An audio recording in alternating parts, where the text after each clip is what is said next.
백악관 국가안보회의 지하 상황실 가장 깊숙한 곳에서 승인된 작전명 서울 항복. 72시간이면 충분합니다. 한국은 반드시 항복합니다. 180억 달러라는 말도 안 되는 방위비 폭탄을 던지고 주한미군을 극단적인 협박수단으로 사용했죠. 전 세계는 한국이 공포에 질려 무릎 꿇을 것이라 확신했습니다. 그런데 여러분 보십시오. 대한민국이 어떻게 나왔습니까? 굴복 천만에요. 나갈 테면 나가세요. 국방비 증액과 더불어 미국 본토의 기술까지 손에 넣은 대한민국. 그리고 펜타곤조차 경악하게 만든 한국의 최후의 카드가 공개되는 순간 워싱턴의 모든 전략은 쓰레기통으로 처박혔습니다. 과연 무슨 일이 있었던 걸까요? 여러분, 대한민국 힘내라 댓글로 우리의 국력을 한 단계 드높여 주세요. 딱 1초만요. 좋아요와 구독 꾹 부탁드립니다. 작전명 서울항복. 백악관 국가안보회의에서 직접 승인한 이름. 저는 이 작전의 핵심 설계자였습니다. 이 작전의 골자는 간단했습니다. 방위비 180억 달러 요구. 주한미군 28,500명 철수 위협. 대미 투자 압박. 72시간 안에 한국을 굴복시킨다. 우리는 이 이름이 예언이 될 거라 믿었습니다. 한국이 항복하는 건 시간 문제라고. 그 이름이 처음 문서에 찍힌 날을 저는 아주 선명하게 기억합니다. 워싱턴의 3월은 아직 겨울이 덜 거친 계절인데 그날따라 국가안보회 건물 복도의 난방이 유독 세게 돌아가고 있었습니다. 저는 엘리베이터를 타고 지하 2층으로 내려가면서 넥타이 매듭을 한번 고쳐줘였죠. 습관이었습니다. 중요한 브리핑 전에는 반드시 매듭을 다시 조이는 것, 그게 27년간 이 바닥에서 살아남은 사람의 일종의 의식 같은 거였습니다. 제 이름은 마이클 콜번입니다.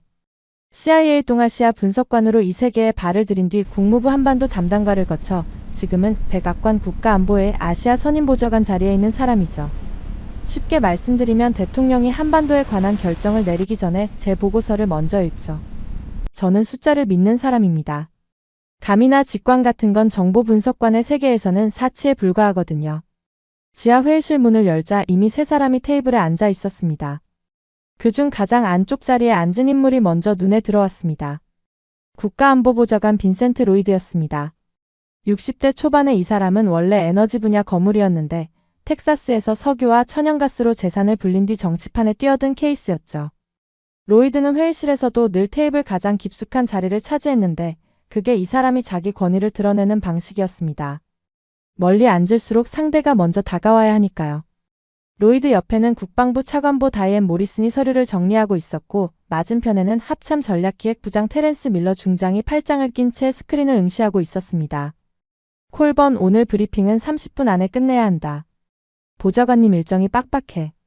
다이앤 모리슨이 시계를 흘겨보며 말했습니다. 15분이면 충분합니다. 저는 자리에 앉지 않고 스크린 옆에 섰습니다. 서서 브리핑하는 게 제 방식이었죠.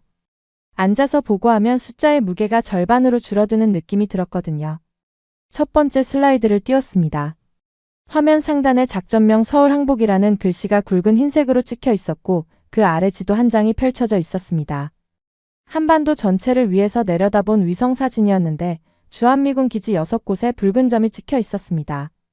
평택, 오산, 군산, 대구, 부산, 동두천. 그 붉은 점 하나하나가 미국이 한반도에 박아놓은 말뚝이었습니다. 현재 주한미군 병력은 약 28,500명입니다. 이 병력의 주둔 비용을 한국 측에 전면 재조정 요구하는 것이 이번 작전의 첫 번째 축입니다. 저는 다음 슬라이드로 넘겼습니다. 숫자 3개가 화면 가운데 크게 떠올랐습니다. 방위비 분담금 180억 달러 요구, 거부시 주한미군 단계적 감축 통보, 예상 굴복 시한 72시간. 이 세 가지가 작전의 뼈대입니다. 로이드가 처음으로 입을 열었습니다. 그는 테이블 위에 깍지를 끼고 천천히 고개를 기울이며 물었죠. 180억이면 지금보다 15배야. 한국이 그걸 받아들일 근거가 뭔가? 받아들이는 게 아닙니다. 거부하게 만드는 겁니다. 저는 일부러 한 박자 쉬었습니다. 한국이 거부하는 순간 우리는 주한미군 감축 카드를 공식적으로 꺼냅니다. 한국 언론이 이 소식을 보도하는 순간 코스피 지수는 최소 15% 급락하고 원화 가치는 달러 대비 12% 이상 하락합니다. 부동산, 외환, 증시가 동시에 흔들리면 한국 사회 전체가 공포에 빠지게 되죠. 그 공포가 72시간 안에 정치적 압력으로 바뀌고 한국 정부는 결국 우리 조건을 수용할 수밖에 없습니다. 밀러 중장이 팔짱을 풀며 코웃음을 쳤습니다. 72시간도 길지. 내가 오산에 있을 때 봤는데 한국군은 우리 정보 자산 없이는 북쪽 동향 파악도 못해요. 감시위성, 조기경보체계, 전시작전 통제권까지 전부 우리한테 묶여있는데 뭘로 버틴다는 겁니까? 48시간이면 됩니다. 로이드가 고개를 끄덕이더니 자리에서 일어섰습니다. 그가 걸어가며 스크린 위에 한반도 지도를 한참 올려다보았습니다. 붉은 점 6개가 찍힌 그 지도를 바라보는 로이드의 눈빛은 마치 바둑판 위에 돌을 읽는 것 같았습니다. 한국이 준비하고 있다는 대미 투자 규모가 얼마라고 했지? 4,800억 달러입니다. 반도체 생산시설 증설, 배터리 합작, 자동차 생산 라인 신설이 핵심이죠. 미국 남부 여러 주에 걸쳐 있는 사업들입니다. 그거 좋은 지렛대군. 방위비를 안 내면 투자 승인도 재검토한다고 해. 한국 기업들이 가장 무서워하는 게 뭔 줄 아나? 미국 시장에서 잘리는 거야. 로이드는 그렇게 말하면서 다시 자리로 돌아갔습니다. 모리슨이 서류를 한 장 넘기며 조용히 덧붙였죠. 일정상 다음 주 초에 한국 측과 첫 번째 실무협의가 잡혀 있습니다. 그 자리에서 우리 입장을 공식 전달하면 되겠죠? 그렇게 하지. 로이드가 짧게 마무리했습니다. 브리핑이 끝났습니다. 밀러 중장이 먼저 나가고 모리슨이 뒤따랐습니다. 로이드는 나가면서 제 어깨를 한번 가볍게 두드렸는데 그게 이 사람이 하는 최대한의 칭찬이었습니다. 저는 홀로 남은 회의실에서 스크린을 껐습니다. 한반도 위성사진이 사라지고 검은 화면만 남았을 때 저는 가슴속에서 올라오는 묘한 쾌감을 느꼈습니다. 완벽한 설계라는 확신에서 오는 쾌감이었죠. 협상 첫날은 워싱턴 국무부 본관이 아니라 펜타곤 인근의 비공개 회의장에서 열렸습니다. 로이드가 장소를 바꾼 이유는 간단했죠. 국무부에서 하면 외교적 협의처럼 보이지만 펜타곤 근처에서 하면 안보 압박의 무게가 달라지기 때문입니다. 회의장까지 오는 길에 한국 협상단이 미 국방부 건물을 바라보게 만드는 것, 그 자체가 일종의 심리전이었습니다. 로이드는 그런 디테일까지 계산하는 사람이었죠. 저는 회의 시작 1시간 전에 도착해서 테이블 배치를 직접 확인했습니다. 미국 측 8명, 한국 측 5명. 모리슨 차관보가 수석대표를 맡았고 저는 분석관 자격으로 배석했습니다. 밀러 중장도 이번에는 직접 나왔죠. 화상이 아니라 현장에서 상대의 표정을 읽겠다는 뜻이었습니다. 한국 측이 들어왔을 때 저는 수석대표의 얼굴부터 살폈습니다. 외교부 한미동맹 협력본부장이라는 직함의 50대 초반 남성이었는데 걸음걸이가 빠르지도 느리지도 않았습니다. 불안한 사람은 걸음이 빨라지고 허세를 부리는 사람은 일부러 느려지는데 이 사람은 그 어느 쪽도 아니었죠. 그냥 자기 페이스대로 걷고 있었습니다. 저는 그게 조금 신경 쓰였지만 내색하지 않았습니다. 모리슨이 먼저 입을 열었습니다. 방위비 분담금 재조정의 필요성, 미국 납세자의 부담, 변화하는 안보 환경. 미리 준비된 발언을 차분하게 읽어 내려갔죠. 그리고 핵심 숫자가 나왔습니다. 180억 달러. 모리슨이 그 숫자를 말하는 순간 저는 한국 측 테이블을 응시했습니다. 표정 변화, 시선 교환, 서류를 넘기는 손의 떨림. 27년간 훈련된 분석관의 눈으로 어떤 미세한 신호라도 잡아내려 했죠. 아무것도 없었습니다. 한국 수석대표는 모리슨의 발언이 끝날 때까지 조용히 듣고만 있었고 옆에 실무진도 별다른 반응을 보이지 않았습니다. 마치 그 숫자를 이미 알고 있었다는 듯이요. 한국 수석대표가 서류를 한 장 꺼냈습니다. 그리고 통역 없이 직접 말하기 시작했는데 목소리가 낮고 단단했습니다. 이 제안은 본국에 보고하겠습니다. 다만 오늘 이 자리에서 한 가지 분명히 해두어야 할 것이 있습니다. 그가 잠시 멈추더니 테이블 위의 서류를 미국 측으로 밀었습니다. 주한미군 주둔 비용 구조에 대해 양측이 동일한 사실관계를 공유하고 있는지 먼저 확인하고 싶습니다. 모리슨이 서류를 받아 펼쳤고 저도 옆에서 함께 읽었습니다. 첫 페이지를 보는 순간 저는 예상하지 못한 내용과 마주했습니다. 한국 측이 준비한 것은 단순한 반박 자료가 아니었습니다. 주한미군 주둔이 미국에 가져다주는 전략적 이익을 항목별로 정리한 분석서였죠. 주한미군이 중국과 러시아를 견제하는 인도태평양 전략의 최전방 거점 역할을 한다는 점, 한반도의 주둔함으로써 제일 돌연선 안에서 미국이 유일하게 확보한 지상 전력 투사 기지라는 점, 그리고 이 기지가 없어질 경우 미국이 태평양 전체의 군사적 균형을 재편해야 하는 비용이 연간 수백억 달러에 달한다는 추산치까지 적혀 있었습니다. 밀러 중장의 표정이 굳어지는 게 보였습니다. 이 사람은 주한미군이 한국을 지켜주는 것이라고 단순하게 믿는 사람이었거든요. 그런데 한국 측 서류는 정반대의 구도를 제시하고 있었습니다. 주한미군은 한국만을 위한 게 아니라 미국 자신의 패권 유지를 위한 전략 자산이며 오히려 미국이 이 기지를 필요로 한다는 논리였습니다. 한국 수석 대표가 이어서 말했습니다. 한국은 현재 국방비로 약 65조 9천억 원, 달러로 환산하면 약 480억 달러를 지출하고 있습니다. 이건 전년 대비 7.5% 증가한 수치이고 2020년 이후 가장 큰 증가폭입니다. 저는 그 숫자를 머릿속으로 빠르게 계산했습니다. 480억 달러면 세계 국방비 지출 상위 10위권이었고 나토 기준으로 권고하는 2%를 이미 넘기는 수준이었죠. 영국, 프랑스, 독일과 비교해도 뒤지지 않는 규모였습니다. 세계 5위 군사력을 보유한 국가가 이 정도의 국방비를 스스로 부담하면서 동시에 미군 주둔 비용의 상당 부분까지 분담하고 있는 겁니다. 이 구조를 일방적인 시혜로 규정하는 것은 사실관계에 부합하지 않습니다.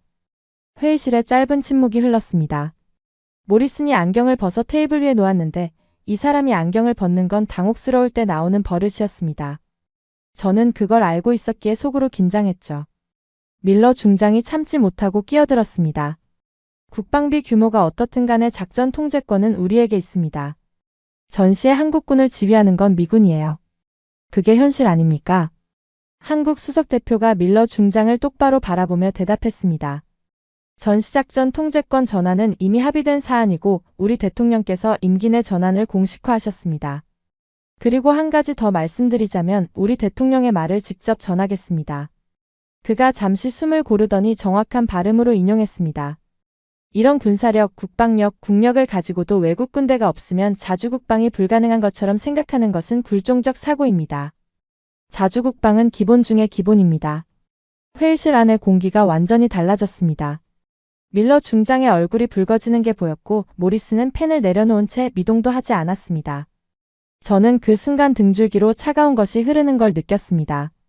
27년간 한반도를 분석하면서 한국 관료가 미국을 상대로 이런 톤의 발언을 한 적은 단 한 번도 없었거든요. 한국 수석대표가 마지막으로 서류 한 묶음을 더 꺼냈습니다. 한국 기업 대미 투자 현황이라는 제목이었죠. 4,800억 달러 규모의 투자 내역이 항목별로 정리되어 있었고 각 투자가 미국 어느 주에서 몇 개의 일자리를 만들고 있는지까지 빼곡하게 적혀 있었습니다. 조지아, 텍사스, 테네시, 켄터키. 하나같이 이번 대선에서 승부가 갈리는 핵심 주들이었습니다. 이 투자들은 양국 모두에게 이익이 되는 것입니다만 동맹의 기본 전제가 일방적으로 변경된다면 한국 기업들의 투자 방향 역시 재검토될 수밖에 없습니다. 모리슨이 힘겹게 입을 열었습니다. 그건 협박으로 들리는데요. 협박이 아니라 현실입니다. 한국 수석대표의 목소리에는 감정이 실려있지 않았습니다. 오히려 그 무감정함이 더 단단하게 느껴졌죠.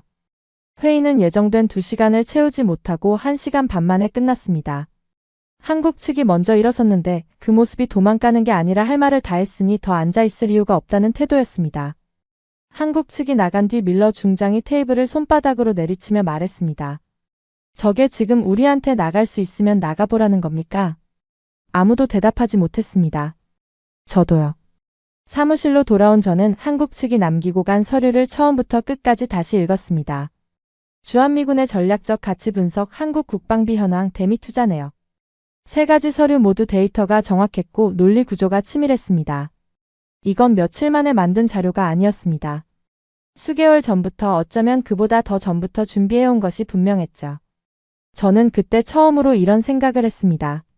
한국은 우리의 압박을 견디고 있는 게 아니라 이 상황 자체를 설계하고 있었던 건 아닌가. 우리가 이 카드를 꺼낼 줄 알고 거기에 맞는 카운터를 미리 준비해둔 것이라면. 그렇다면 이건 단순한 배짱이 아니라 전략이었습니다. 로이드에게서 늦은 밤 전화가 왔습니다. 콜번, 한국 국방비가 진짜 480억 달러야. 확인했습니다. 2026년 예상 기준 약 65조 9천억 원, 전년 대비 7.5% 증가입니다. 세계 10위권이고 나토 권고 기준을 넘깁니다. 수화기 너머로 로이드의 한숨이 들렸습니다. 그 정도 쓰는 나라한테 방위비를 15배 올려달라고 한 거야, 우리가? 저는 대답하지 못했습니다. 그 질문에 대한 답은 이미 나와 있었으니까요. 그날 밤 저는 사무실 불을 끄지 못했습니다. 모니터 화면에 띄워놓은 한반도 지도 위에 붉은 점 6개를 바라보면서 처음으로 그 점들의 의미가 뒤집히는 느낌을 받았습니다. 일주일 전까지 저는 그 점들이 미국이 한국에 박아놓은 말뚝이라고 생각했습니다. 하지만 이제는 다르게 보이기 시작했죠. 어쩌면 그 말뚝이 빠지는 순간 더 큰 타격을 받는 건 한국이 아니라 미국일 수도 있겠다는 생각, 그것이 제 머릿속에 처음으로 자리를 잡기 시작한 밤이었습니다. 한국이 투자 동결을 발표한 지 48시간이 지나지 않아 워싱턴 전체가 술렁이기 시작했습니다. 가장 먼저 움직인 것은 시장이었죠. 월요일 아침 뉴욕 증시가 열리자마자 방위산업 관련주가 일제히 하락했습니다. 로키드 마틴, 레이시온, 노스롭 그루먼의 주가가 장 초반부터 흘러내렸고 오후 장 마감 무렵에는 평균 6% 넘게 빠져 있었습니다. 단순히 한국과의 개별 계약이 위태로워졌다는 수준의 반응이 아니었습니다. 시장은 더 근본적인 신호를 읽어낸 거였죠. 미국 중심의 동맹 구조에 균열이 생기면 그 위에 얹혀있는 방산 생태계 전체가 흔들린다는 것, 투자자들은 그걸 한국의 투자 동결이라는 사건 하나로 간파해버렸습니다. 제 사무실 전화가 쉴 새 없이 울렸습니다. 대부분 의회 쪽에서 걸려오는 전화였죠. 조지아주 상원의원 보좌관이 가장 먼저 연락해왔는데 목소리가 다급했습니다. 콜번 한국 반도체 공장 증설건이 지금 어떻게 되는 거야? 조지아에만 직간접 일자리가 12,000개 걸려있는 거 알고 있지? 저는 현재 상황을 확인 중이라는 말 외에 해줄 수 있는 대답이 없었습니다. 텍사스, 테네시, 켄터키 쪽에서도 비슷한 문의가 쏟아졌고 하나같이 다음 선거에서 승부가 갈리는 핵심 지역 의원실이었습니다. 그날 오후 로이드가 긴급 점검 회의를 소집했습니다.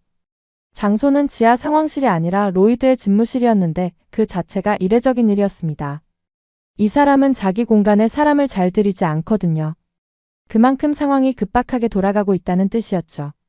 집무실에 들어서자 모리슨과 밀러 중장이 이미 와 있었고 처음 보는 얼굴이 하나 더 있었습니다.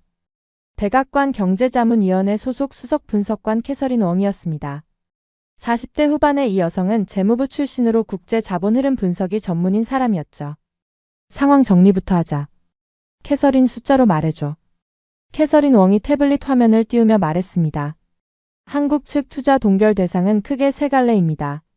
반도체 생산시설 증설 약 1,800억 달러, 배터리 합작법인 약 1,400억 달러, 자동차 생산 라인 확대 약 1,600억 달러. 합산 4,800억 달러이고 이 투자들이 직접 영향을 미치는 미국 내 고용 규모는 최소 8만에서 최대 12만 명입니다. 밀러 중장이 인상을 찌푸리며 끼어들었습니다. 동결이지 철회가 아니잖아요. 실제로 빠지는 건 아닌데 왜 이렇게까지 난리입니까? 캐서린 웡이 차분하게 받아쳤습니다. 시장은 동결과 철회를 구분하지 않아요. 투자가 멈췄다는 신호 자체가 해당 지역 하청업체, 부동산, 지역은행 대출의 연쇄 반응을 일으킵니다. 조지아 한 곳만 해도 한국 반도체 공장 중심으로 형성된 협력업체가 340개가 넘거든요. 로이드가 창가로 걸어가며 한숨을 내쉬었습니다. 이 사람이 한숨을 쉬는 걸 처음 본 순간이었습니다. 콜번 자네 분석은 어떤가? 한국이 진심이라고 보나? 저는 잠시 머뭇거렸습니다. 일주일 전만 해도 저는 한국이 이런 카드를 실행에 옮기지 못할 거라고 확신했었거든요. 경제적으로 자해행위나 다름없다고 봤으니까요. 그런데 한국 기업들이 이미 동남아시아와 유럽 쪽 대체 투자처를 사전에 물색해 놓은 정황이 속속 확인되고 있었습니다. 블러핑이 아닌 것으로 판단합니다. 베트남, 폴란드, 체코에 대한 입지 조사가 이미 수개월 전부터 진행된 흔적이 있습니다. 모리슨이 안경을 벗고 눈을 비비더니 나지막이 말했습니다. 그러면 우리 시나리오의 전제가 근본적으로 잘못된 거잖아. 한국이 미국 시장에 묶여 있으니까 버틸 수 없다는 전제 말이야. 저는 반박하고 싶었지만 할 수 없었습니다. 모리슨의 지적이 정확했으니까요. 회의실이 잠시 침묵에 빠졌을 때 로이드가 창밖을 보며 물었습니다. 과거에 이런 적 있었나? 한국이 이 정도로 정면으로 나온 적 말이야. 그 질문에 답하기 위해 저는 27년간의 기억을 처음부터 되짚어야 했습니다. 그리고 솔직히 말씀드리면 그 기억들을 하나하나 꺼내는 과정이 저를 가장 불편하게 만든 순간이었습니다. 한국은 늘 미국에 응해왔습니다. 단 한 번도 예외 없이. 1960년대 미국이 베트남전에서 병력이 부족해지자 한국에 파병을 요청했습니다. 한국은 응했죠. 연인원 32만 명을 보냈습니다. 미국 다음으로 가장 많은 병력이었습니다. 5,099명이 전사했고 11,000명이 넘는 부상자가 나왔습니다. 그 당시 한국은 자기 나라도 북한의 위협 앞에서 하루하루가 위태로운 상황이었고 국민들은 제대로 먹지도 못하는 생활을 하기 일쑤였죠. 그런 나라가 지구 반대편 전쟁터에 젊은이들을 보낸 겁니다. 미국이 요청했으니까요. 2003년 이라크전이 터졌을 때도 마찬가지였습니다. 미국이 추가 파병을 요청하자 한국은 3,600명 규모의 자위툰 부대를 편성해서 이라크 아르빌에 보냈습니다. 이때도 미국, 영국에 이어 세 번째로 큰 규모였죠. 한국 내 여론은 찬반으로 갈라져 격렬한 논쟁이 벌어졌지만 결국 한국 정부는 끝내 미국의 손을 들어줬습니다. 방위비 분담금은 더 노골적인 사례였습니다. 1991년 한국이 처음 방위비를 분담하기 시작했을 때 금액은 1억 5천만 달러였습니다. 그때까지는 미국이 주둔 비용을 전액 부담했었죠.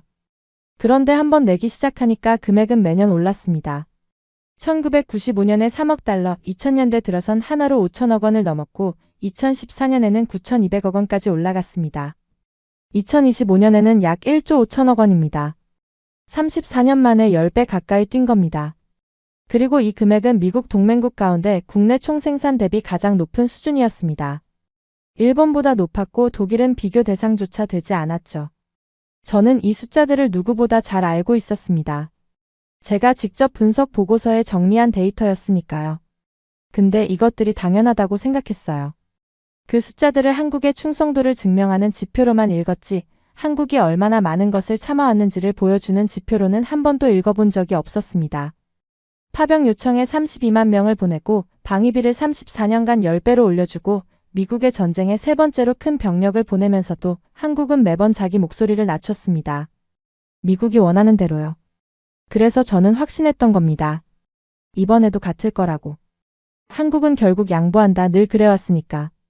그런데 로이드의 질문 앞에서 그 기억들을 하나씩 꺼내놓고 보니 전혀 다른 그림이 보이기 시작했습니다. 한국이 매번 양보한 것은 한국이 약해서가 아니라 양보할 수밖에 없는 조건에 놓여 있었기 때문이었습니다. 경제가 아직 미국에 깊이 의존하고 있었고 군사적 자립 기반이 충분하지 않았고 안보 환경이 그만큼 절박했으니까요. 하지만 그 사이에 한국은 조금씩 달라지고 있었습니다.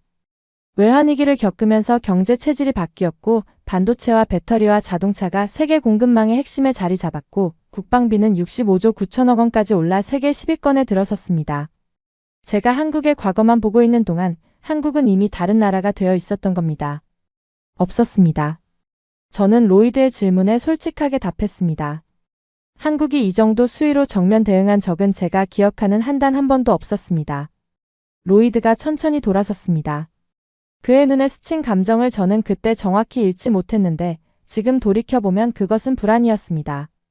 자기가 통제할 수 있다고 믿었던 판이 통제 밖으로 벗어나고 있다는 걸 처음 자각한 사람의 표정이었죠. 언론 대응은 어떻게 하고 있어? 로이드가 모리슨에게 물었습니다. 노코멘트 기조입니다. 하지만 남부주 의원들 중심으로 자체 성명을 준비하고 있다는 움직임이 있습니다. 저는 그 말을 듣는 순간 소름이 돋았습니다. 서울 항복 작전의 핵심 논리는 한국 내부에서 경제적 공포가 정치적 압력으로 전환되어 한국 정부가 굴복한다는 것이었습니다. 그런데 지금 경제적 공포가 정치적 압력으로 전환되고 있는 곳은 서울이 아니라 워싱턴이었습니다. 회의가 끝나고 저는 사무실로 돌아와 책상 앞에 오래 앉아 있었습니다. 모니터 화면에는 제가 만든 47페이지짜리 보고서가 떠 있었는데 72시간 내 굴복이라고 적힌 그 문장이 이제는 완전히 다르게 보였습니다. 저는 27년간 한국이 매번 고개를 숙이는 것만 봐왔습니다. 32만 명을 보내고 방위비를 10배로 올리고 미국의 전쟁에 자국 군인을 보내면서도 한 번도 불평하지 않던 나라. 저는 그것을 한국의 본성이라고 착각했습니다. 한국은 원래 그런 나라라고 압박하면 반드시 무릎을 꿇는 나라라고. 하지만 그날 밤 저는 처음으로 다른 가능성을 떠올렸습니다. 한국이 그동안 참아왔던 것은 참을 수밖에 없었기 때문이지 영원히 참겠다는 뜻이 아니었다면. 그리고 지금 더 이상 참지 않아도 될 만큼 충분히 강해진 것이라면? 그 생각이 머릿속에 자리 잡는 순간 저는 27년 만에 처음으로 두려움이라는 감정을 느꼈습니다. 3주가 지나도 한국은 물러서지 않았습니다. 투자 동결은 해제되지 않았고 방위비 협상 테이블에는 아무도 앉지 않았습니다. 워싱턴에서는 매일 새로운 분석과 전망이 쏟아졌지만 정작 가장 중요한 질문에는 아무도 답하지 못하고 있었죠. 한국이 대체 무엇을 믿고 이러는 건지. 저는 그 답을 찾기 위해 한국의 군사력 데이터를 처음부터 다시 들여다보기 시작했습니다. 솔직히 말씀드리면 이건 제가 자발적으로 한 게 아니었습니다. 로이드가 직접 지시한 거였죠. 콜번 한국이 우리 없이 실제로 뭘 할 수 있는지 정리해. 감이 아니라 팩트로. 내가 대통령한테 보고할 자료야. 저는 그 지시를 받고 사무실에 틀어박혀 이틀 동안 한국군 관련 정보를 총정리했습니다. CIA 시절부터 축적해온 데이터베이스, 국방정보국 자료, 공개 출처 정보까지 전부 뒤졌죠.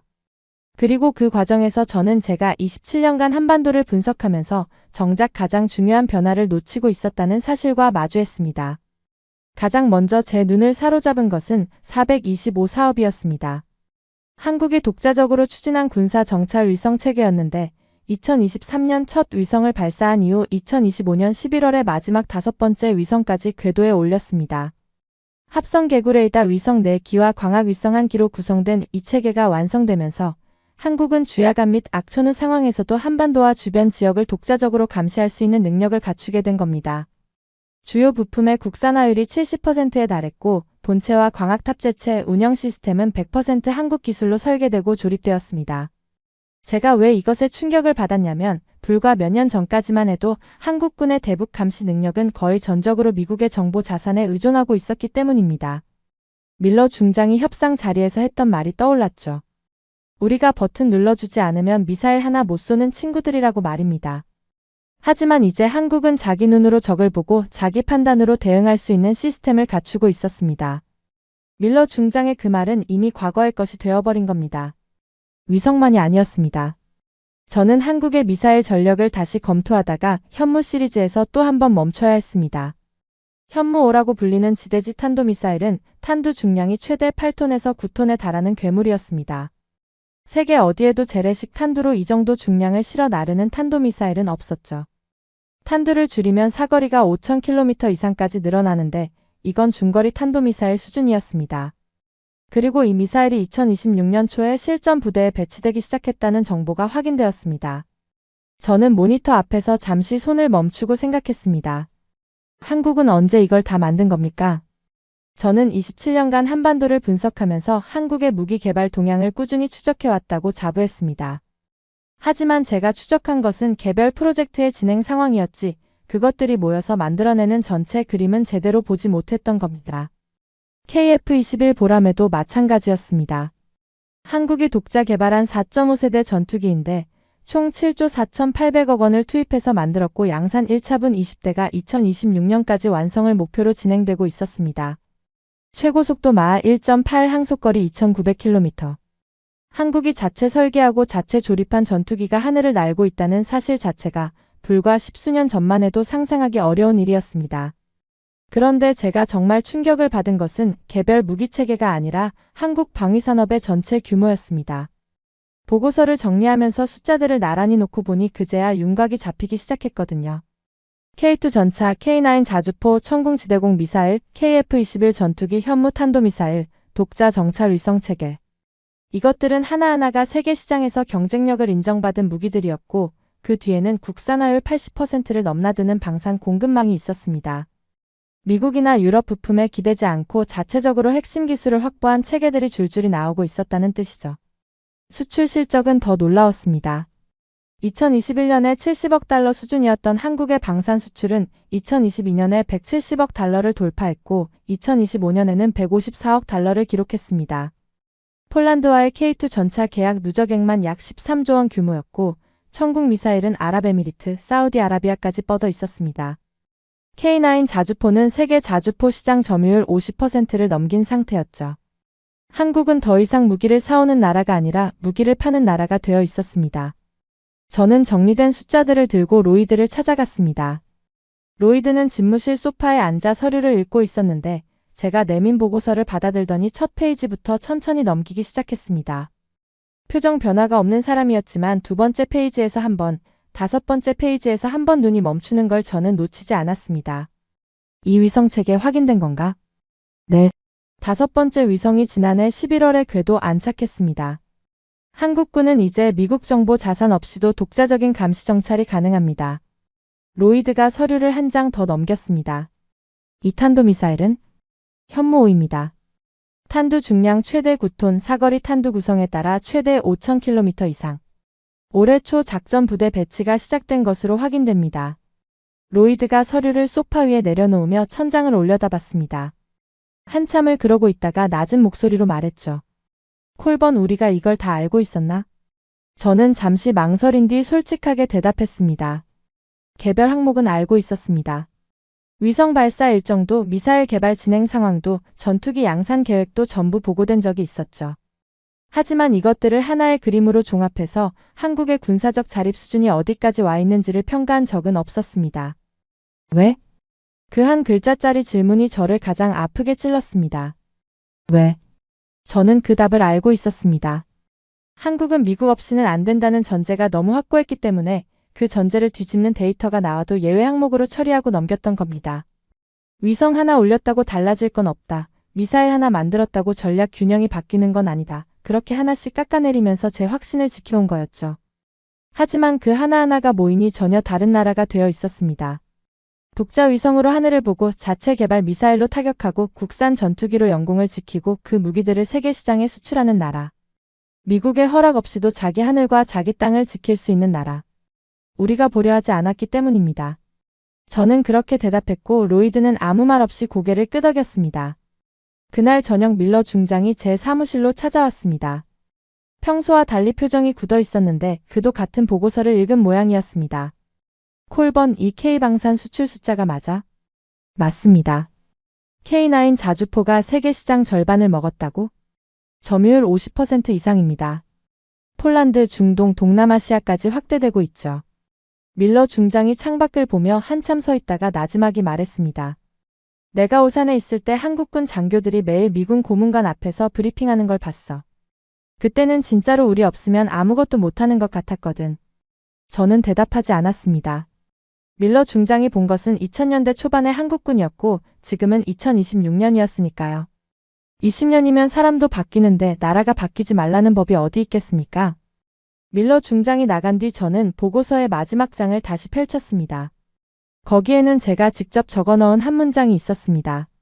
한국의 무기체계 국산화율과 방산 수출 규모, 독자 감시 정찰 역량을 종합적으로 고려할 때 한국은 미국의 군사적 지원 없이도 독자적 방위가 가능한 수준에 근접해 있는 것으로 평가됨.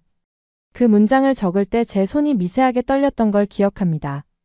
27년간 한반도를 분석하면서 한 번도 써본 적 없는 종류의 결론이었으니까요. 저는 항상 한국이 미국에 의존하고 있다는 결론을 내리는 사람이었지 한국이 미국 없이도 된다는 결론을 내리는 사람이 아니었습니다.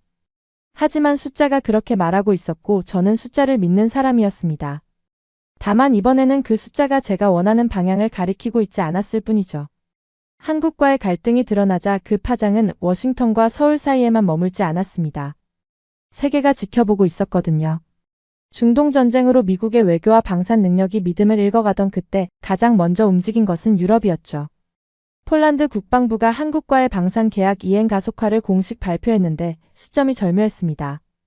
미국이 한국을 압박하고 있는 바로 그 시기에 폴란드는 오히려 한국에 더 다가간 겁니다. K2 전차 2차 계약이 약 9조 원 규모로 확정된 상태였고 K9 자주포는 이미 212문 도입 계약이 진행 중이었습니다. 폴란드만이 아니었습니다. 루마니아와 노르웨이도 K9 자주포 도입을 검토하고 있었고 유럽 전체가 러시아 위협 앞에서 빠르게 군비를 늘리면서 한국산 무기를 선택지에 올려놓고 있었죠. 중동은 더 극적이었습니다. 2026년 3월 아랍에미리트에 배치된 한국산 천국 미사일이 실전에 투입되었습니다. 이란이 발사한 탄도미사일을 요격하는 데 투입된 천궁은 60여 발이 발사되어 96%의 요격 성공률을 기록했습니다. 미국산 패트리엇 가격의 4분의 1 수준이면서 성능은 동급 이상이라는 평가가 나왔고 이 소식은 전 세계 방산 시장을 뒤흔들었죠. 사우디아라비아는 이미 2024년에 천궁 관련 계약을 체결한 상태였고 이라크도 2025년에 합류했습니다. 중동 3개국의 한국산 방공체계가 깔리고 있다는 사실은 불과 5년 전만 해도 상상할 수 없는 일이었습니다. 저는 이 뉴스들을 사무실에서 실시간으로 추적하면서 묘한 감정에 빠졌습니다. 제가 서울 항복 작전을 설계할 때 가장 핵심적인 전제 중 하나는 한국이 미국 밖에서는 대안을 찾을 수 없다는 것이었거든요. 안보도 경제도 미국에 묶여 있으니 압박하면 꺾인다. 그게 제 계산의 뿌리였습니다. 그런데 현실에서 벌어지고 있는 일은 정반대였습니다. 한국은 고립되기는커녕 오히려 연결되고 있었습니다. 로이드가 긴급회의를 또 소집한 것은 천궁 요격 성공 소식이 전해진 직후였습니다. 이번에는 국무부 동아시아 태평양 차관보까지 배석했는데 이 사람이 불려왔다는 건 문제가 군사 차원을 넘어 외교 전체로 번지고 있다는 뜻이었죠. 상황 정리부터 하자. 로이드가 짧게 말했고 캐서린 웡이 태블릿을 꺼냈습니다. 한국의 방산 수출 동향부터 말씀드리겠습니다. 2025년 수출액 154억 달러, 올해는 200억 달러 돌파가 예상됩니다. 폴란드와의 누적 계약은 K2 전차, K9 자주포, 천무 다연장 로켓, FA-50 경공격기 4종을 합치면 30조 원을 넘어섰고 중동에서는 천궁체계가 실전 검증까지 마친 상태입니다. 밀러 중장이 얼굴을 찌푸리며 물었습니다. 천궁 요격률이 정말 96%야? 공개 자료와 현지 확인을 교차 검증했습니다. 60여 발 발사에 96% 요격 성공입니다. 패트리엇 대비 가격은 4분의 1 수준이고요. 회의실이 조용해졌습니다. 패트리엇은 미국 방산의 상징 같은 무기였고 중동 방공시장은 미국이 수십 년간 독점해온 영역이었습니다. 그 시장에 한국산 미사일이 들어와서 실전에서 성능을 증명해버린 겁니다. 이건 단순한 수출 경쟁의 문제가 아니었습니다. 미국 방산 생태계의 근간을 흔드는 신호였죠. 국무부 차관보가 입을 열었습니다. 군사 쪽만 문제가 아닙니다. 외교적으로도 심각한 상황이에요. 지난주 유럽 3개국 대사가 비공식적으로 저를 찾아와서 똑같은 질문을 했습니다. 미국이 한국에 이러는데 우리한테도 같은 걸 할 수 있느냐고요. 로이드의 표정이 살짝 굳어졌습니다. 저는 그 반응을 보면서 이 문제의 본질이 어디에 있는지 또렷하게 깨달았습니다. 미국이 한국을 압박하는 모습을 전 세계 동맹국들이 보고 있었고 그들은 자기들도 같은 처지가 될 수 있다는 불안을 느끼고 있었던 겁니다. 동맹이란 신뢰 위에 서는 구조물인데 미국이 한국이라는 기둥을 흔드는 순간 다른 기둥들도 덩달아 흔들리기 시작한 거였죠. 일본은 어때? 로이드가 물었습니다. 국무부 차관보가 서류를 한 장 넘기며 대답했습니다. 일본이 가장 예민하게 반응하고 있습니다. 트럼프 행정부가 방위비를 국내 총생산 대비 5%까지 올리라고 압박하고 있는 상황에서 한국에 대한 이번 조치를 일본은 자기들에게 올 전조로 읽고 있어요. 도쿄의 한 고위 외교관이 비공식 석상에서 이런 말을 했습니다. 미국이 한국에 이렇게 하는데 우리라고 다를 게 있겠느냐. 밀러 중장이 손으로 테이블을 톡톡 두드리며 말했습니다. 그건 일본 문제고 지금 당장은 한국이 우선 아닙니까? 한국 투자 동결 해제가 먼저잖아요. 캐서린 웡이 고개를 저으며 대답했습니다. 분리할 수 없는 문제예요. 한국에 대한 압박이 강해질수록 다른 동맹국들의 대미 신뢰가 동시에 깎이고 있습니다. 유럽은 이미 자체 방위 확충을 가속화하고 있고 그 과정에서 미국산 대신 한국산 무기를 선택하는 비율이 올라가고 있어요. 우리가 한국을 밀어내려 할수록 한국의 시장이 넓어지는 역설이 벌어지고 있는 겁니다. 그 말이 회의실에 무겁게 내려앉았습니다. 저는 그 순간 머릿속으로 전체 구도를 그려봤습니다. 미국이 한국을 압박합니다. 한국이 버팁니다. 한국이 버티는 모습을 보고 유럽과 중동이 한국과의 협력을 강화합니다. 한국의 방산 수출이 늘어나고 한국의 외교적 입지가 넓어집니다. 동시에 미국의 동맹국들은 미국에 대한 신뢰를 재검토하기 시작합니다. 일본이 불안해하고 유럽이 자체 방위로 방향을 틀기 시작합니다. 결국 미국이 한국을 압박하면 할수록 미국 자신의 동맹 체계가 약해지는 구조가 만들어지고 있었던 겁니다. 서울 항복 작전은 한국을 72시간 안에 꺾겠다는 계획이었습니다. 그런데 지금 꺾이고 있는 것은 한국이 아니라 미국이 수십 년간 쌓아올린 국제 안보 구조 그 자체였습니다. 회의가 끝나고 로이드가 저를 따로 불렀습니다. 집무실 문을 닫고 둘만 남았을 때 로이드가 처음으로 약한 모습을 보였습니다. 소파에 깊이 앉더니 넥타이를 느슨하게 풀면서 말했죠. 콜번, 솔직하게 말해. 우리가 이 상황을 되돌릴 수 있나? 저는 몇 초간 대답을 고민했습니다. 솔직하게 말하면 쉽지 않다고 해야 했고 그래야 제 분석관으로서의 양심에 부합했습니다. 하지만 국가안보보좌관 앞에서 그 말을 꺼내는 것은 제 커리어 27년 동안 한 번도 해본 적 없는 종류의 행위였습니다. 시간이 갈수록 불리해집니다. 한국은 고립되지 않았고 오히려 우리의 압박이 한국의 국제적 입지를 넓혀주는 효과를 내고 있습니다. 유럽과 중동이 한국에 더 가까워지고 있고 우리 동맹국들 사이에서 대미 신뢰가 흔들리고 있습니다. 로이드가 천장을 올려다보며 한참 말이 없었습니다. 그리고 나지막이 중얼거렸죠.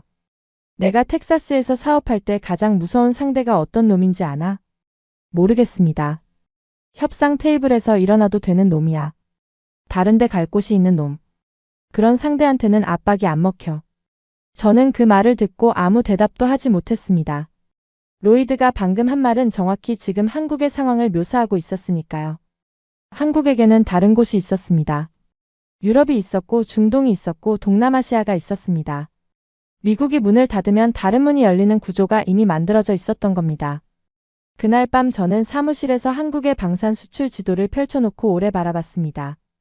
폴란드, 루마니아, 노르웨이, 아랍에미리트, 사우디아라비아, 이라크, 인도네시아, 말레이시아.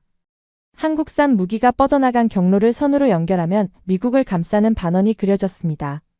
미국이 세계의 중심이라고 믿었던 그 세계 위에 한국이 자기만의 네트워크를 조용히 구축해 놓은 거였죠. 저는 그 지도를 보면서 처음으로 이런 생각을 했습니다. 우리가 중심이라고 믿었던 세계가 실은 이미 다중심으로 바뀌고 있었던 건 아닌가. 그리고 한국은 그 변화를 우리보다 먼저 읽고 준비한 것이 아닌가? 라고 말이죠. 모든 카드가 막혔을 때 사람은 가장 위험한 카드를 꺼내게 됩니다. 로이드가 그랬죠. 투자 동결이 풀리지 않고 방위비 협상이 재개되지 않고 유럽과 중동에서 한국의 입지가 오히려 넓어지는 상황이 한 달 반째 이어지자 로이드는 결국 금기의 영역에 손을 뻗었습니다. 확장 억제. 쉽게 말하면 해구산입니다. 미국이 한국에 제공하는 해구산이란 한국이 적대국의 핵공격을 받을 경우 미국이 대신 핵무기로 보복해주겠다는 약속을 의미합니다. 한국이 핵무기를 갖고 있지 않은 대신 미국의 핵전력이 한국을 덮어주는 구조인 거죠. 이 약속은 한미동맹의 가장 깊은 토대였고 한국이 독자 핵무장을 하지 않는 가장 핵심적인 이유이기도 했습니다. 한국은 이 약속을 믿고 핵을 포기한 나라였습니다. 그 역사를 잠시 말씀드려야 합니다. 1970년대 박정희 대통령은 독자적인 핵무기 개발을 추진했습니다. 미국이 주한미군 감축을 추진하던 시기였고 한국은 안보에 대한 불안감이 극에 달해 있었죠. 하지만 미국은 이 계획을 끝내 무산시켰습니다. 한국이 핵을 포기하는 대신 미국이 안보 공약을 강화하겠다는 교환이 이루어진 겁니다. 이후 한국은 핵비확산 조약에 가입했고 독자 핵무장의 길을 접었습니다. 그때부터 반세기가 넘는 시간 동안 한국의 안보 구조에는 미국의 핵우산이라는 전제가 깔려 있었던 겁니다. 미사일도 마찬가지였습니다. 1979년에 한미 미사일 지침이 처음 만들어졌을 때 한국이 개발할 수 있는 미사일의 최대 사거리는 180km에 불과했습니다. 탄두 중량은 500kg으로 묶여 있었죠. 이후 2001년에 300km로, 2012년에 800km로 사거리가 조금씩 풀리긴 했지만 그 매번의 개정은 한국이 미국에 요청하고 미국이 허락하는 구조로 이루어졌습니다. 자기 나라를 지키기 위한 미사일의 사거리를 다른 나라의 허락을 받아야 늘릴 수 있다는 것, 42년간 그게 현실이었습니다. 2021년에야 이 지침이 완전히 해제되었고 그때서야 한국은 미사일 주권을 온전히 회복했습니다. 제가 이 역사를 꺼내는 이유는 간단합니다. 핵우산과 미사일 제한은 미국이 한국의 안보를 보장하는 대신 한국의 군사적 자율성을 통제하는 구조의 두 기둥이었습니다. 미사일 기둥은 이미 빠진 상태였고 이제 로이드가 건드리려는 것은 남은 기둥 핵우산이었던 겁니다. 그날 회의는 지하 상황실에서 열렸습니다. 참석자는 로이드, 모리슨, 밀러 중장, 저 그리고 국가정보국 동아시아 담당 부국장까지 5명이었습니다. 로이드가 직접 주재했는데 이 사람이 상황실까지 내려오는 건 사안의 보안 수위가 최상급이라는 뜻이었죠. 한국이 가장 두려워하는 게 뭔지 생각해봤어. 로이드가 테이블 가운데를 응시하며 말을 꺼냈습니다. 경제 압박은 안 먹혔어. 주한미군 카드도 한국이 먼저 역으로 이용했지. 그런데 하나 남은 게 있어. 핵이야. 회의실이 조용해졌습니다. 모리슨이 안경을 만지작거리며 조심스럽게 물었습니다. 고문님, 확장 억제 재검토를 공식적으로 언급하시겠다는 건 아니시죠? 공식은 아니야. 채널을 통해 흘린다. 미국이 한반도 핵우산 운용 방식을 재검토하고 있다는 시그널을 한국 측에 전달하는 거지. 직접적인 위협이 아니라 불확실성을 심는 거야. 저는 그 말을 듣는 순간 등줄기가 차가워지는 것을 느꼈습니다. 확장 억제를 건드리는 것이 어떤 의미인지 이 방에 있는 모든 사람이 알고 있었으니까요. 한국이 핵무기를 갖지 않는 유일한 이유가 미국의 핵우산이었고 그 우산에 구멍이 뚫릴 수 있다는 신호를 보내는 것은 한국을 궁지에 모는 것이 아니라 한국에게 전혀 다른 선택지를 열어주는 결과가 될 수도 있었습니다. 국가정보국 부국장이 입을 열었습니다. 이 사람은 평소에 회의에서 거의 말을 하지 않는 인물이었는데 그날은 달랐습니다. 한 가지 말씀드려도 되겠습니까? 한국의 핵 잠재력에 대한 최신 평가를 공유하고 싶습니다. 로이드가 고개를 끄덕이자 부국장이 서류를 펼쳤습니다. 한국은 현재 원자력 발전소 26기를 운용하고 있으며 우라늄 농축과 사용후액 연료 재처리에 필요한 기초 기술을 보유하고 있습니다. 이론적으로 한국이 핵무기 개발을 결심할 경우 기술적 도달 시간은 상당히 짧은 것으로 평가됩니다. 물론 핵비확산 조약과 국제원자력기구 사찰 체계라는 제약이 있지만 이건 정치적 결단의 문제이지 기술적 장벽의 문제가 아닙니다. 밀러 중장이 팔짱을 끼며 말했습니다. 설마 한국이 정말로 핵을 만들겠어요? 국제사회 제재가 쏟아질 텐데. 부국장이 차분하게 대답했습니다. 직접 핵무기를 만들지 않더라도 잠재적 핵 역량을 과시하는 것만으로도 게임의 규칙이 바뀝니다. 핵 추진 잠수함 개발이나 우라늄 농축 시설 검토를 공개적으로 언급하는 것만으로도 한국은 미국에 대해 완전히 다른 위치에 서게 되는 거죠. 그 말이 떨어지는 순간 저는 속으로 생각했습니다. 이건 우리가 해구산 카드를 꺼내면 한국을 멈출 수 있느냐의 문제가 아니었습니다. 해구산 카드를 꺼내는 순간 한국이 어떤 방향으로 움직일 것인가의 문제였습니다. 로이드는 테이블 위에 손을 얹고 한참을 생각하는 듯 했습니다. 그의 눈이 상황실 벽면에 세계 지도를 훑고 있었는데 시선이 한반도에서 멈추는 게 보였습니다. 한반도라는 작은 반도 위에 미국의 가장 강력한 안보 약속과 가장 위험한 도박이 동시에 걸려 있었죠. 실행해. 로이드가 짧게 말했습니다. 모리슨이 의자에서 몸을 앞으로 기울이며 물었습니다. 확인하겠습니다. 비공식 채널을 통해 확장 억제 운용 방식 재검토 시그널을 한국 측에 전달한다. 이것이 지시 내용입니까? 맞아. 직접적인 위협은 안 돼. 다만 한국이 알아서 읽어야 할 정도의 메시지를 보내는 거야. 우리가 모든 걸 보장해 줄 수는 없다는 뉘앙스면 충분해. 회의가 끝나고 상황실을 나오는데 다리에 힘이 빠지는 느낌이었습니다. 저는 27년간 한반도 정책을 분석하면서 확장 억제가 흔들리는 상황을 한 번도 상정해 본 적이 없었습니다. 그건 건드리면 안 되는 영역이었거든요. 한국이 핵을 포기한 대가로 받은 약속을 미국이 스스로 흔드는 것은 동맹의 근본 계약을 위반하는 행위나 다름없었습니다. 사무실로 돌아온 저는 책상 앞에 앉아 손으로 얼굴을 감쌌습니다. 머릿속에서 시나리오가 멈추지 않고 돌아갔습니다. 미국이 해구산 재검토 시그널을 보냅니다. 한국이 그 메시지를 받습니다. 한국은 두 가지 중 하나를 선택합니다. 무릎을 꿇거나 아니면 자기 길을 가거나. 그런데 지금까지 한국이 보여준 모든 행동은 두 번째 선택지를 가리키고 있었습니다. 투자를 동결했고 방위비 협상을 거부했고 자주국방을 외쳤고 세계 시장에서 자기 무기를 팔고 있었습니다. 이런 나라가 해구산에 금이 간다는 소식을 듣고 고분고분 돌아올 거라고 어떻게 기대할 수 있겠습니까? 2주간의 침묵이었습니다.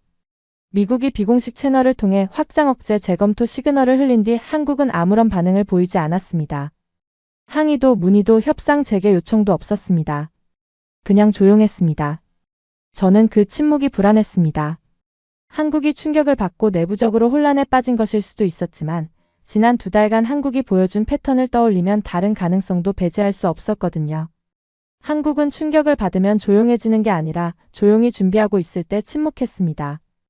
투자 동결도 그랬고 첫 협상에서의 역제안도 그랬습니다. 한국의 침묵은 무기력의 침묵이 아니라 계산의 침묵이었죠. 그리고 서울에서 발표가 나왔습니다. 저는 그날 아침 사무실에 출근해서 평소처럼 동아시아 뉴스 브리핑을 열었는데 첫 번째 헤드라인을 보고 마우스를 쥔 손이 멈췄습니다. 한국 대통령이 국가안전보장회의를 직접 주재한 뒤 공식 발표를 한 겁니다. 내용은 3가지였습니다. 첫째, 핵 추진 잠수함 독자 개발 사업을 공식 착수한다. 배수량 5,000톤급 이상, 4척 이상 건조를 목표로 하며 2030년대 중반 실전 배치를 추진한다. 둘째, 소형 모듈 원자로 기술을 잠수함 추진 체계에 적용하기 위한 연구 개발을 본격화한다. 셋째, 우라늄 농축 및 사용 후액 연료 재처리 기술에 대한 자체 역량 확보 방안을 검토한다. 저는 세 번째 항목을 읽는 순간 의자 등받이에 몸이 깊이 밀려 들어갔습니다. 핵 추진 잠수함까지는 예상할 수 있는 범주였습니다. 한국이 오래전부터 원잠 도입을 원해왔다는 건 공개된 사실이었으니까요. 하지만 우라늄 농축과 재처리 기술 확보를 공개적으로 언급한 것은 차원이 완전히 달랐습니다. 이게 왜 중요한지 말씀드려야 합니다.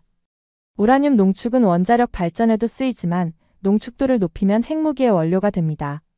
사용 후액 연료 재처리는 원전에서 나온 폐연료봉에서 플루토늄을 추출하는 기술인데 이 플루토늄 역시 핵폭탄의 재료가 되죠. 한국은 현재 원자력 발전소 26기를 운용하는 세계적인 원전 강국이고 수십 년간 축적된 사용후액 연료가 어마어마한 양으로 쌓여 있습니다. 한국이 이 기술들을 확보하겠다고 선언한 것은 단순한 에너지 정책의 문제가 아니었습니다. 한국이 잠재적 핵무장 능력을 공개적으로 구축하겠다는 의지를 세계 앞에 드러낸 거였습니다. 물론 한국은 핵무기를 만들겠다고 말한 것이 아니었습니다. 핵 추진 잠수함을 위한 기술이라고 명시했죠. 하지만 국제 안보를 분석하는 사람이라면 누구나 알고 있었습니다. 농축 기술과 재처리 기술을 보유한 나라는 정치적 결단만 내리면 핵무기 개발로 전환할 수 있다는 것을. 한국은 핵무기를 만들겠다고 말하지 않으면서 만들 수 있는 모든 준비를 하겠다고 말한 겁니다. 워싱턴의 반응은 한마디로 혼란이었습니다. 로이드에게서 전화가 걸려온 것은 발표 후 30분도 지나지 않은 시점이었습니다. 콜번 이거 봤나? 보고 있습니다. 한국이 미쳤나? 농축이랑 재처리까지 꺼내다니. 저는 잠시 말을 고르다가 솔직하게 대답했습니다. 미친 게 아니라 계산한 겁니다. 우리가 해구산 카드를 꺼낸 데 대한 정확한 대응이에요. 수화기 너머로 로이드의 숨소리가 거칠어지는 게 느껴졌습니다. 1시간 뒤 긴급회의가 소집되었고 이번에는 참석자가 평소보다 많았습니다. 로이드, 모리슨, 밀러 중장, 캐서린 웡, 국가정보국 부국장에 더해 국무부 비확산 담당 차관보까지 합류했습니다. 핵 관련 이슈가 터졌으니 비확산 전문가가 불려온 거였죠. 로이드가 입을 열기 전에 비확산 담당 차관보가 먼저 말했습니다. 먼저 명확히 해두겠습니다. 한국의 이번 발표는 핵비확산 조약 위반이 아닙니다. 농축과 재처리 기술 연구 자체는 조약이 금지하는 영역이 아니에요. 다만 실질적으로 농축시설을 가동하거나 재처리를 실행할 경우 국제원자력기구 사찰 의무가 발생하고 한미원자력협정의 틀 안에서 미국의 동의가 필요합니다. 밀러 중장이 곧바로 반문했습니다. 그러면 막을 수 있다는 거 아닙니까? 우리 동의 없이는 못하잖아요. 비확산 담당 차관보가 고개를 살짝 기울이며 대답했습니다. 법적으로는 그렇습니다. 하지만 정치적으로는 다른 문제예요. 한국이 이 발표를 세계를 향해 한 겁니다. 우리가 이걸 막으면 어떤 메시지가 됩니까? 미국이 동맹국의 안보 자율성을 억압하고 있다는 인식이 국제사회에 퍼지게 되죠. 특히 지금 우리가 한국에 해구산 재검토 시그널을 보낸 직후라는 맥락까지 알려지면 미국이 해구산은 거두면서 자체 핵 능력 확보도 막는다는 이중잣대 비판을 피할 수 없습니다. 회의실이 무겁게 가라앉았습니다. 국가정보국 부국장이 추가 분석을 내놓았습니다. 한국의 기술 역량을 재평가한 결과를 말씀드리겠습니다. 한국은 현재 원전 26기 운용 경험을 바탕으로 핵연료 주기 전반에 걸친 기초 기술을 보유하고 있습니다.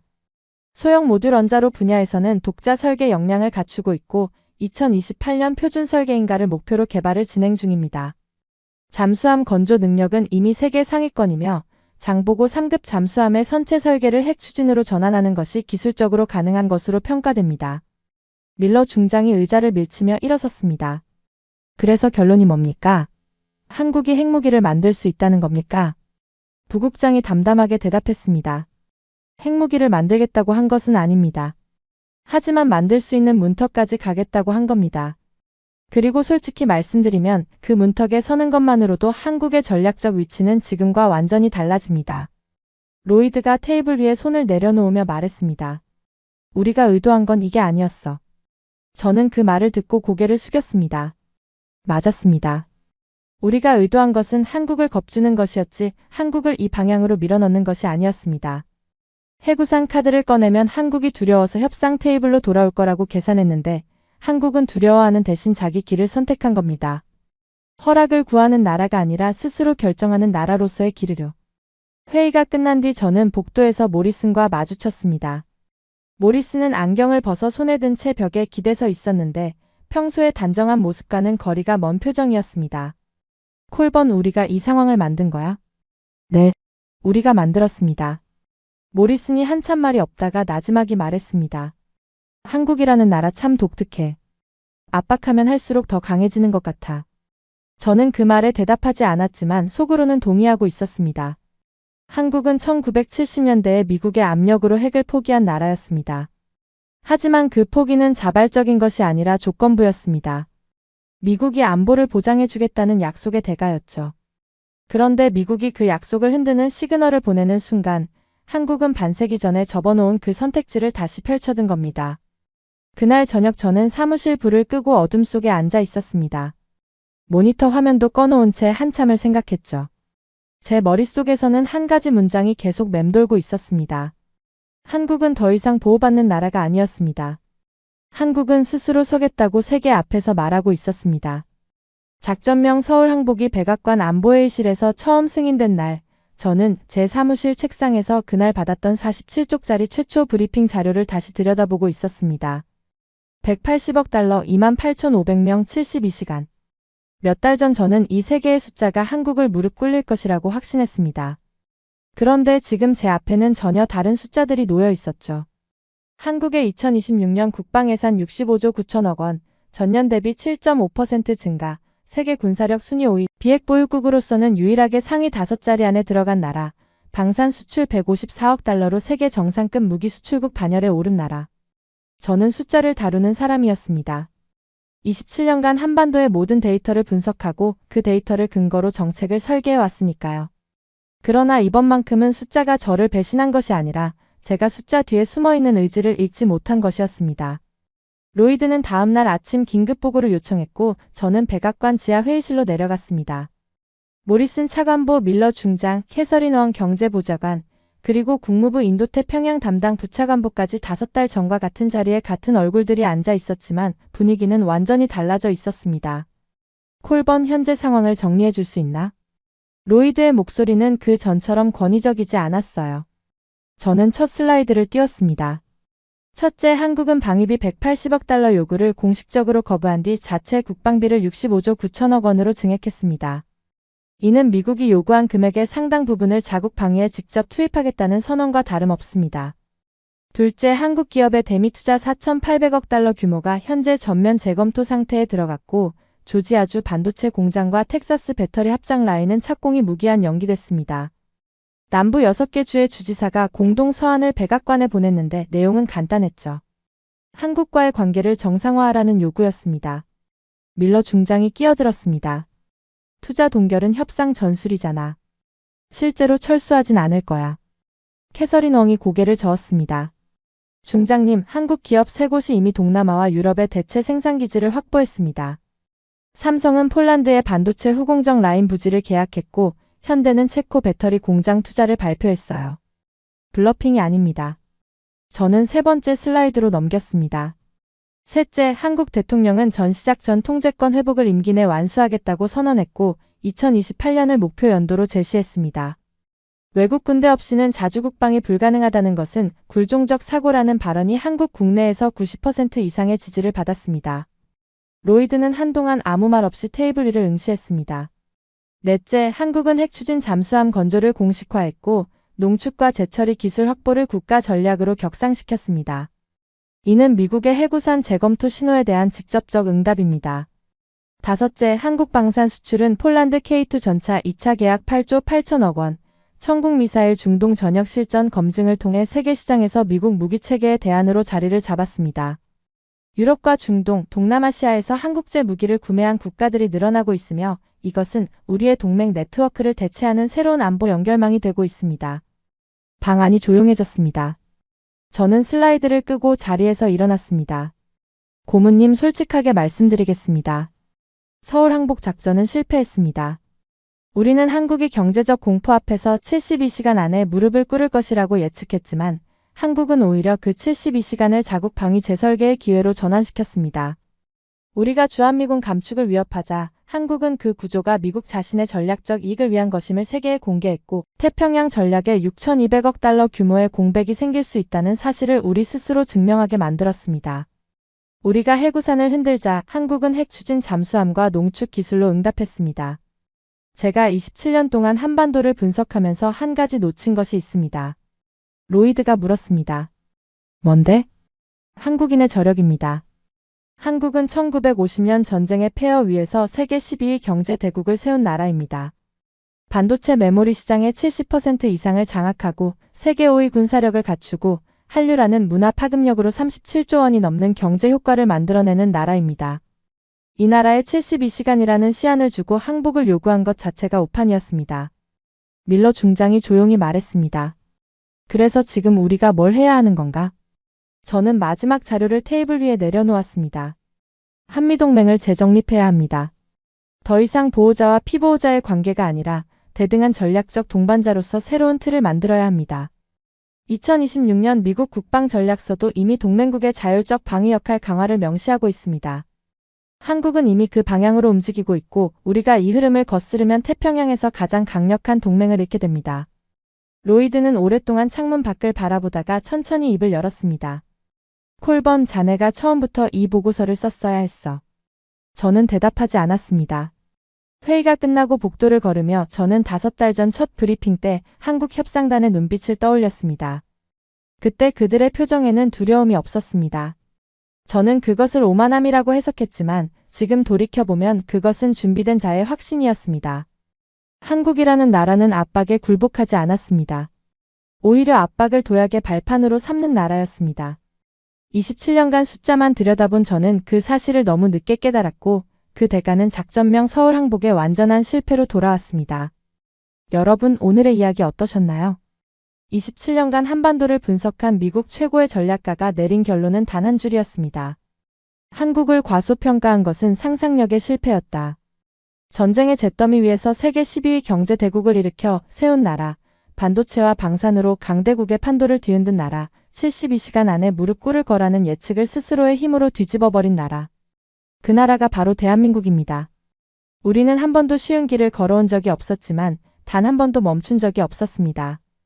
지금까지 우인스의 수진이었습니다. 오늘도 끝까지 함께 해주셔서 정말 감사합니다. 수진이랑 우인스 다음에도 함께해요. 오늘도 행복한 하루 되세요. 사랑합니다. 우인스 우리들의 이야기 작은 꿈도 커지는 이 순간 웃으며 함께 나가요 모두의 마음이 크게 울려요. 당신만의 감동 이야기가 늘 당신 곁에서 따뜻한 순간으로 남길 바랍니다. 다음에도 따뜻한 이야기로 다시 찾아올게요.